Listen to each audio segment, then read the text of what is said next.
صدقات و خیرات اللہ کو خوش کرنے کے لیے صدقے میں کیا, کسی کو راشن دے دیں, کسی کو پیسے دے دیں. بکروں کو صدقے کی بھیٹ مت چڑھائیں, یہ پیغمبر کی تعلیمات نہیں ہے. اسلام میں صدقے کے بکرے کا کوئی تصور نہیں ہے. اس پہ لوگ پھر مجھ پہ توپے لے کے چڑھ جاتے ہیں, لو صدقے کے بکرے کا انکار کر دیا. بھائی صدقہ ہے, بکرا کہاں سے لے آئے آپ؟ اس میں بکرے کا کانسیپٹ کیا ہے یہ ذہن میں رکھیں. لوگ یہ سمجھتے ہیں کہ جانور کا خون بہنے سے بلائیں ٹلتی ہیں, یہ آپ نے اپنی طرف سے نکال لیا ہے. جانور کا خون بہنے سے بلائیں ٹلنے کا اسلام نے یہ نہیں کہا. بکرا تو ٹل گیا, بلاؤں کا نہیں پتا ہمیں. ہمارے حضرت فرمایا کرتے تھے جو بکرے کاٹتے ہیں نا اپنے مریض کے لیے کہ اس کو شفا مل جائے, ہم بکرا کاٹ رہے ہیں, تو فرمایا کہ جو فرشتہ بکرے کی جان لیتا ہے وہی اسی مریض کی جان بھی لے کے چلے جاتا ہے. کہا وہ فرشتہ اتنا تیز ہے, وہ کہتا ہے تیرا بکرا بھی گیا اور تیرا مریض بھی گیا. کیوں ایڈیشن کر رہے ہو؟ اسلام میں جانور کاٹنا 3 موقعوں پہ عبادت ہے, چوتھا موقع عبادت کا نہیں ہے. 3 موقع کیا ہیں؟ نمبر 1 سب سے اہم بقرعید. بقرعید پہ جانور کاٹے بغیر عبادت قبول نہیں ہوگی, اور وہ بقرعید کے 3 دن ہے. تیسرے دن مغرب کی نماز کے بعد وہ گائے کاٹ دو, کوئی ثواب نہیں. قربانی کا کوئی ثواب, گوشت ہے وہ. تبھی تو تیسرے دن مغرب سے پہلے کاٹنے کی کوشش کر رہے ہوتے ہیں بھائی, یہ ضائع نہ ہو جائے قربانی. چوتھے دن گائے ملی ایک صاحب کی, مجھے کہنے لگے اب کیا کروں. میں نے کہا کچھ بھی نہیں کر, تیری گائے ہے, انجوائے. میں نے کہا یا تو پوری گائے صدقہ کر دے, قضا ہے نا قضا, یا گوشت کاٹ کے اب گوشت صدقہ کر دے. یعنی اب صدقہ ہے, اب قربانی نہیں ہے. تو دوسری جو موقع ہے جس پہ جانور قربان کرنے کا حکم ہے وہ ہے بقرہ, وہ حج میں دم کے طور پہ. حج تمتع ہے تو دم شکر کے طور پر, یا آپ سے کوئی جنایت ہو گئی, احرام کی پابندی کی خلاف ورزی ہو گئی, تو بعض جنایتیں ایسی ہیں کہ ان میں دم دینا پڑتا ہے.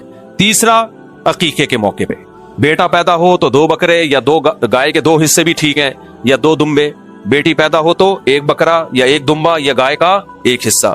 یہ اللہ نے کیوں رکھا؟ یہ فیملی پلاننگ والوں کا منہ چڑھانے کے لیے. کیونکہ فیملی پلاننگ والے, جیسے وہ ارشاد بھٹی نے مجھ سے پوچھا نا آپ کے 19.25 تو آپ اس قوم پہ رحم نہیں کر رہے, تو میں نے کیا جواب دیا تھا؟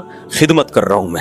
کیونکہ جس ملک میں گروتھ ریشو بڑھتا ہے, جوانوں کا ریشو زیادہ, بوڑھوں کا ریشو کم, کمانے والے زیادہ, کھانے والے کم. یہ پوری دنیا میں مسلم قانون ہے. یہ تو ہمیں جو نسل روکنے کا گورے کہہ رہے ہیں, اپنے آپ کو تو, اپنے قوموں کو تو پیسے دے دے کے بڑھا رہے ہیں نسلیں. ایک بچے پہ ٹھیک ٹھاک پیسہ ملتا ہے. ہمیں اس لیے کہہ رہے ہیں کہ یہ ویسے ہی تباہ ہو رہے ہیں, تو اب آبادی روک کے اور تباہ کر دو تاکہ بڈھے بڑھ جائیں, جوان کم ہو جائیں. تو اور زیادہ ہمیں برباد کرنے کے لیے یہ کہیں. ہمارے خیر خواہ تھوڑی جو ہمیں مشورے دے رہے ہیں کہ جو ہے یہ نسل روکو. ان کو پتا ہے ہماری بڑھ نہیں رہی, ان کم بختوں کی بڑھ رہی ہے, تو یہ بھی ہم پر مسلط ہو جائیں گے, اور ہو نہیں جائیں گے, ہونا شروع ہو گئے ہیں. میں نے 20 سال پہلے بیان کیا تھا کہ جاپان میں ہمارے پشتون بھائیوں کی نسل بڑھ رہی ہے, جیپنیز کی نسل ختم. 1-2 بچہ ہوتا ہے ان کا. حکومتیں کہہ رہی ہیں بچے پیدا کرو, نہیں کر رہے. میں نے کہا دیکھنا ایک دن آئے گا جاپان میں چپلی کباب کے ہوٹل کھلیں گے, نسوار کی دکانیں کھلیں گی. میں اب جاپان ہو کر آیا ہوں لاسٹ ایئر, الحمدللہ کھل گئے. اور وہاں بتا رہے ہیں ہمارے جو پشاور کوئٹہ کے پشتون لوگ ہیں, وہ کہہ رہے ہیں بھائی ہم تو یہاں کی عورتوں سے نکاح کرتے ہیں, ہمارے بچے بھی پیدا ہوتے ہیں, تو ہماری نسل بڑھ رہی ہے. وہاں پنجاب کے سیالکوٹ کے لوگ ملے, ان کی نسل بڑھ رہی ہے. جاپانیوں کے 1-2 بچے, نسل ختم.